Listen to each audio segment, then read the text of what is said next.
Okay, YouTubers, this is Joe from Martinian TV. Another quick game of interplanetary ice spy going on here, back to Mars, back in Gale Crater, and we're going all the way back to Sol 50. This is an image taken back in 2012, not long after the Curiosity rover landed in Gale Crater, so it was a good few years back now. And here we have it. This is the main image. I'm going to show you a couple of images today, but this is the main one. And it's on the official page here. I'll have links below as usual. Taken Sol 50, 2012, 26th of the 9th. Okay, so that's, yeah, quite a while back now. Actually, it's 4 years ago. Is it 4 years ago? Hang on. 2017, actually 5 years ago. Just over 5 years ago. So yeah, that's really quite a long way back. And I actually started following it as soon as it landed there, as many people did. Many researchers started following it. And I think by Christmas, I figured out that there must have been life on Mars. So it didn't take that long to figure out when looking at the images. In fact, probably even sooner than that. It's probably within a couple of months, actually. We were seeing all sorts of interesting things on the ground, and lots of things that looked like animal skulls and bones and things like that, and maybe fossils and that kind of thing.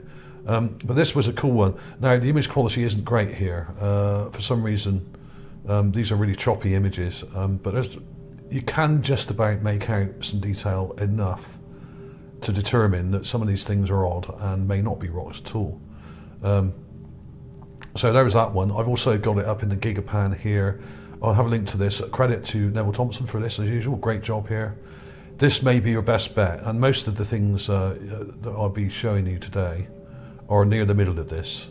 But really, this is well worth looking at because there's loads of weird stuff in here, especially around here in the middle. And there are loads of weird things. Now, I appreciate that most of these are rocks, and at least 99% of them are, I would say, but some of these things do look odd. So let's crack on with it. There's another image here, it's got some weird stuff in. Links will be below for all these images.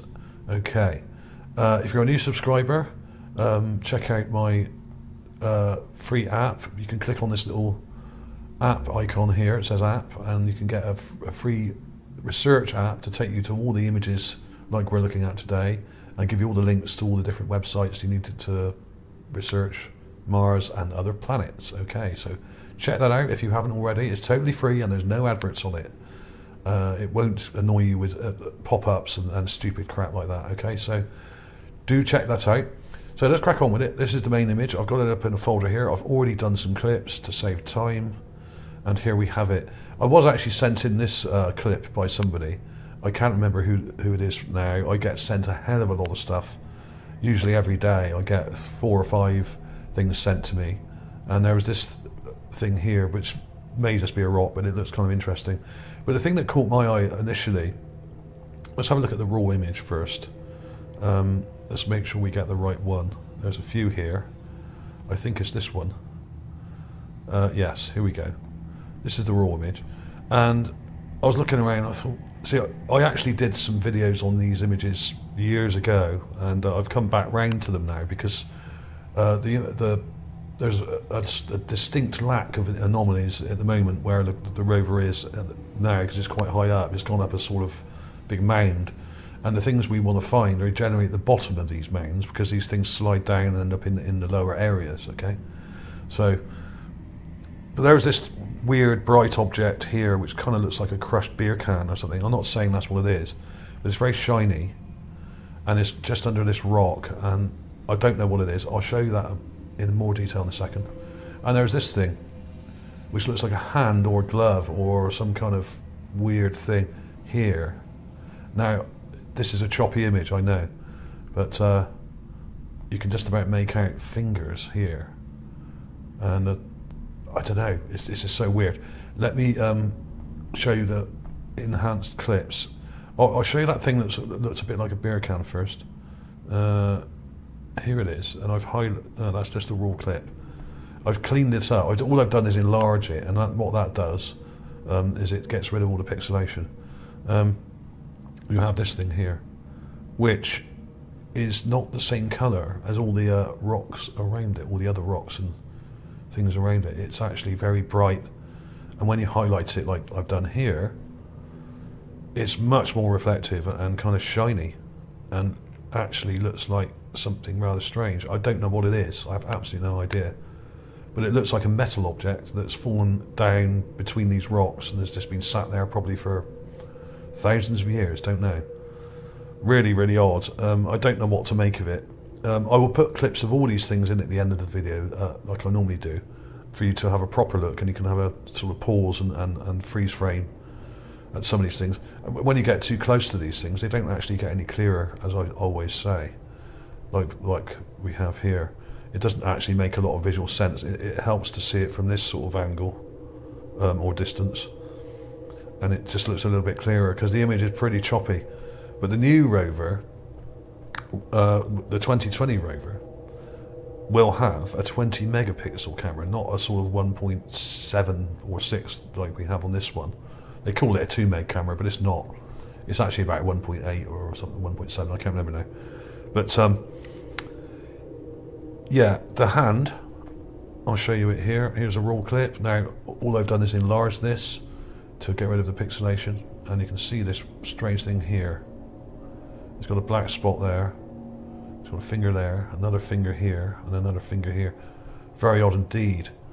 Now, is it part of a statue that's broken? There are statues not in this exact area, but not far from here. Within a few hundred yards of here, there are quite a lot of statues. I'd say within about a kilometre or half a kilometre. Yeah, I mean, this is early on. We didn't start seeing any statues till sort of a bit later in the mission. You know, probably in the second year, maybe. There was just lots of weird kind of dead creature looking things in Sol 50, like we have, and there it was. I mean, I don't know what it is. I was saying it looks hand shaped, and it looks like it's kind of broken off or been cut off here. Now it probably goes down to behind this rock here. Now this rock sticks out in front of it, so that gives it a funny angle. So I don't think it's actually that shape here. This object here, this rock, is obscuring part of it there, which makes it kind of look straight.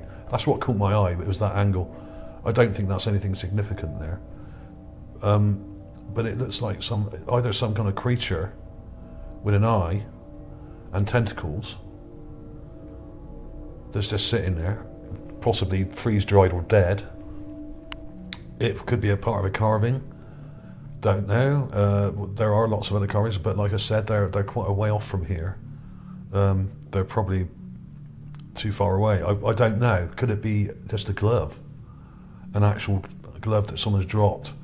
I mean, if this is tsunami wreckage, as a lot of these things that I think may be, then there would be lots of odd little bits of clothing and shoes and things like I've found before. In this area, there are shoes in this area. Some of them have laces. So I may put one or two links to them or images of them in at the end as well. So who knows what that is? I don't know. It kind of looks better if you look at it a bit further away. It's got a kind of black spot there. Could that be an eye? Don't know. It kind of looks a bit like an eye. Very odd indeed. But yes, getting too close doesn't help. There's lots of things here. There's also this thing, which looks like just a rock, but if you look carefully, it's got a face on it, carved in it. At least it looks like one. It may not be, of course. It's very vague. It's got a nose and mouth and eyes, and a sort of very strange shaped head. Going back here. Could that be a carving? Not sure, not very clear, not clear enough to say one way or the other, really, this one. There was also this thing. Here we have it. We have this thing at the bottom here. Now, this is really odd. And maybe another example of pareidolia here. There's this object here. I saw it and I thought, hang on a minute. It's got a mouth and a nose kind of lying on its back, and it's smashed. It's not very clear. What we need to do with that really is flip it round like I've done here. This is the enhancement of it. Let me show you it.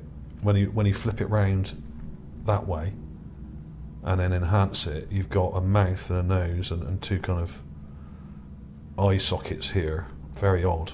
But this just may be a case of pareidolia, where the rock, I mean, you can get almost any rock, really, if you think about it. If you look at enough rocks, you are going to find some that look like a bit like animals and a bit like people, of course. And also, if you turn around, and some people use a mirror technique where they got sort of a bit like a half of a face, and they get a mirror and then mirror it to make it look like a whole face. Now you can do that with pretty much anything, almost any inanimate object even. You can get a bunch of things together and kind of make them into a shape and then mirror it and make a reflection. So that's dubious. So I'm not saying this is a statue, I'm just saying it looks a bit like one. It's nowhere near as clear or as defined as a lot of the ones I published before. It's down here, and it's pretty vague. And even though it's quite near the rover, there's that thing that looks like a beer can, a crushed beer can, up here. And you just look down to below it, and it's just here. So it may just be a case of a rock that is just kind of oddly shaped, and we're seeing it from an odd angle. But you never know with these things. People do criticise me a lot for saying there are statues on Mars. Well, there are. Get over it. There are. I'm open and honest about all the stuff I show and publish, and I am quite sceptical about a lot of these things, of course. But when, as I always say, when viewing images from other planets, an open mind is required, because one day our life may depend on it. Our very survival, indeed, may depend on it. So there is that one. A bunch of weird little things here. There's loads and loads of weird things. There was this one that someone sent in to me, and I can't for the life of me remember who it was. I'm sorry about that. Let me know in the comments below if it was you. And this rather strange rock here, which kind of looks like nothing until you enhance it. It's got like there's like a carving in it, and when you look at it a bit further back, you can see this kind of face, but too far back, image quality too poor, and impossible to say with any certainty at all with this one. Too vague.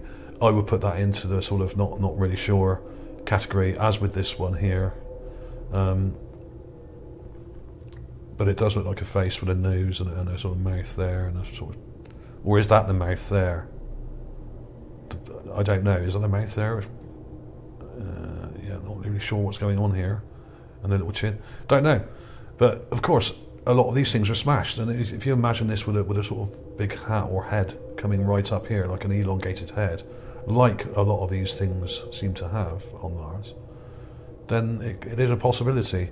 So it could have been broken in half, or the head smashed in the cataclysm. So you've got to keep an open mind with these things, and don't write things off. I tend to write everything in and then try and rule it out as I go along, rather than the other way around. And that's what they tend to do, at least officially, is they rule everything out and just deny that there's anything there. And that's all they do.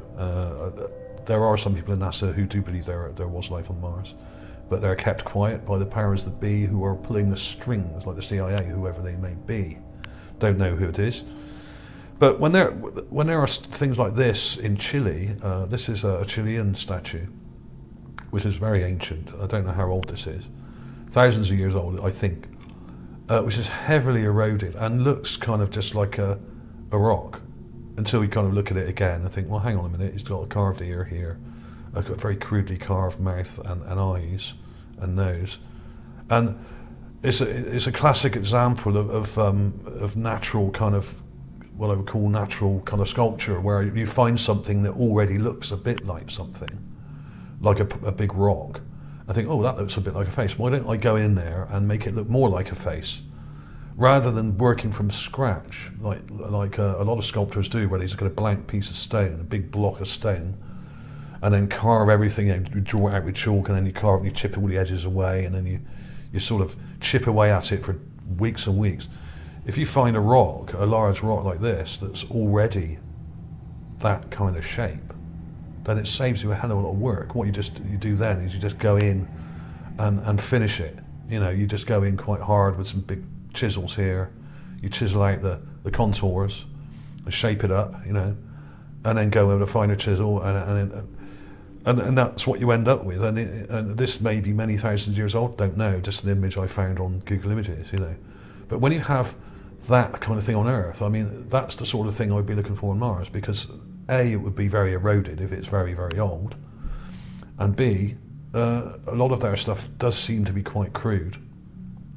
Not all of it's sophisticated, and maybe from a much earlier period. So you may have very different periods of artwork on Mars, as I've said before, when it comes to different carvings and styles and levels of skill. Obviously, more ancient carvings would probably be more crude, like I've just showed you, like that one, and more modern carvings perhaps would be like the ancient Greek carvings we have here, or the Egyptian ones we have here, which are much more sophisticated and lifelike and highly finished. So you have to bear that in mind. But yeah, I mean, a lot of these things are too vague. I mean, that is very vague. But it's there, and you really don't have to do a lot to that to get that to come out. You just got to clean it up a bit and push the contrast. I'll show you. Actually, I'll show you what I do with these images when I take a clip and enhance it, because there is a technique I use which I think really works, because these are quite low res images and have been downgraded. It helps if you actually take a clip, you find the object. Let's just look at the beer can thing here, and don't go in too close. Don't crop it too close, because you'll end up with something that's out of focus. You've got to give it a bit of space, like that. Let's go back a bit more, because if you get too close to some of these things, it really just looks terrible. And then the first thing I do is enlarge it. Now, if you go to the resolution, let's go to pixels per inch, it's 200. I stick a 0 in there straight away. Now the width is 170, so let's go to 1280. Okay. Now that instantly has cleaned the image up. It's gotten rid of. Let's undo it and then show you. If I zoom into that, it's really pixelated and fuzzy. So let's redo that, and boom, it smooths it out straight away. Now, of course, the problem with that is that you can lose a bit of definition. So what you need to do then is to I add a tiny bit of Gaussian blur. Any type of blur will do, but just a very small amount, just to get rid of any sort of blockiness in there. And then I will do color balance. Sometimes I won't do that yet. Let's actually let's do fade correction. Fade correction works really well, but it makes everything very blue. So to counterbalance that, what I tend to do is use automatic color balance and then bring the warmth back into it a little bit, just a bit. Otherwise, if you go too hot, it would just go orange, and if you go too cold, it would go blue, of course. So that's probably nearer the real color. And then there's brightness. Now we want to go quite bright with this because it's under a rock and in shadow. I've got loads of these settings on here already set up, ready for this kind of thing. And you can just push it out like that. But it's still, you know, it's still fairly vague, and you don't really know. Let's actually look at it in negative, and it might actually make a bit more sense if we just turn that to negative. Color balance, negative image. No, doesn't help at all. Sometimes it does with things when they're a bit vague and you're trying to work out the shape of something. You flip the image to negative, and it gives you more of an idea of the shape of it. But that doesn't really help. But it's an odd object. It may just be a piece of coral or something. But it looks kind of metallic, so who knows? Really don't know what that is. So let's get rid of that. Let's go back to the raw image. So there's lots of weird things up here. There's that hand up here in the top corner.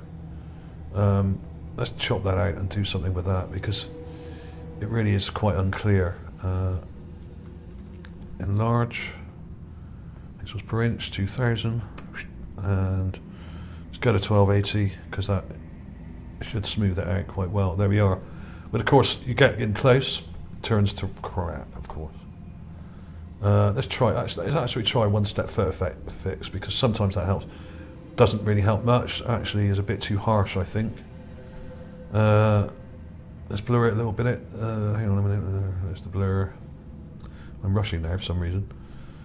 There we go. This just takes a little bit of that choppiness out.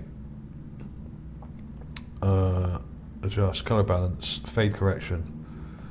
Makes it very blue. Now we want to adjust the color to bring that back to there. It still looks pretty terrible. These images are so choppy. What it is basically, they downgrade the images before they go on the actual page. When you go to the page, the one you see is a BR2, which is slightly smaller in size, but it's actually a bit smoother, not as choppy. If you download the full resolution one, it's much choppier, even though it's got more pixels in it. It's been downgraded more. So I would advise the BR2, right click and then download the image, save image as there, and it's actually slightly smoother. Some people disagree with me. They say that this is the BR2 version here. Let me prove it to you once and for all. This is the BR2. Now this is fairly smooth, okay? You go into there, it actually looks quite clear. That thing there, you can see it quite clearly. Now let me show you the normal JPEG, which is actually supposed to be full resolution. As soon as you zoom in, you get all this choppy stuff here. I don't know if you can see the distortion in here. It is badly distorted. So you do lose definition and you lose detail. So there is quite a difference. So I try and use the BR2s where possible, or hopefully go to one of the GigaPans, like we've got here, and use that. And often they're better because Neville does this full time and does these really, really well, and he cleans them up a little bit, and he gets rid of a lot of the crap in the image and just smooths them out a bit to remove a lot of that distortion. So it's often better to go straight to the GigaPan and don't even bother with the individual images, because you get a better context of size and placement and everything else. And there's loads of stuff in here. This one of my favourites is this one. Let's go full screen,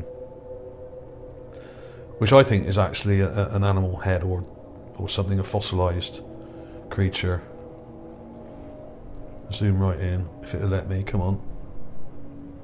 There we go, just here. I have published this before, and I'll put a clip of it in at the end, okay? So that, to me, looks like some kind of animal. You've got a lower jaw here, you've got a nose, there's an eye. But this is a bit dark, so you're not going to see a huge amount of detail. But some objects look better in a higher contrast, like we got here, but some look a bit too dark to see. And the best thing to do sometimes is just take an image clip and then brighten it up a bit. So there we have that. So that was pretty much it for this one. The new tech specs for the 2020 Rover I've got here. It's very similar to the Curiosity Rover, but as well as having some different things like ground penetrating radar, it will also have a 20 meg camera, which is way better than the 2 meg one that we're using on the Curiosity. So I'll let you read up on this. Somewhere it says here 20 meg camera. I've lost it now. I should have left it. There it is. 20 megapixel. I actually worked it out. 5120 by 3840. I used the calculator. It's actually 19.66. So it's a 19.6 meg camera, but yeah, round it up to 20. So I'm looking forward to that. The problem may be, of course, when they start sending images down from this rover, is we may get even more downgraded images, and if they downgrade them in a certain way, they may ruin the detail. Now, of course, if it's a 20 meg camera, these are going to be quite large. You're going to be talking the image actual size. I can't remember now. Probably around 5, 6 or 7 megabytes, depending on the actual individual photograph. So they're going to have to downgrade them a certain amount before putting them on the website. I don't know, but they may actually look even worse, because if you get a 20 meg image and downgrade it to this sort of size, it's going to look terrible, because unless you do it in a very careful way,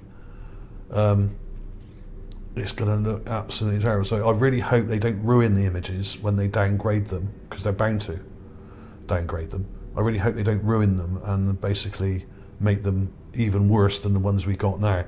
I suspect they will ruin them, and we'll probably have to wait months and months to get the higher res ones when they're downloaded to the site or whatever. So I'm looking forward to it, but I'm also a little bit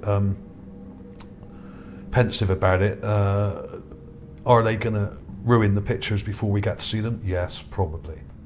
And they'll probably only release the sort of really high res ones occasionally, like we get with the Curiosity when we get sort of high res stuff. And let's go on here. You do occasionally get stuff sent to this site, which is another NASA site. There'll be a link to this. This is basically where you get all the latest images from NASA and all the Mars stuff mostly. And there's a large scale image here. This is a recent one they uploaded, but it's not very good quality. And there's nothing in it really to see, apart from strange markings on the ground, some of which look kind of symmetrical. But when you zoom into it, the quality isn't very good.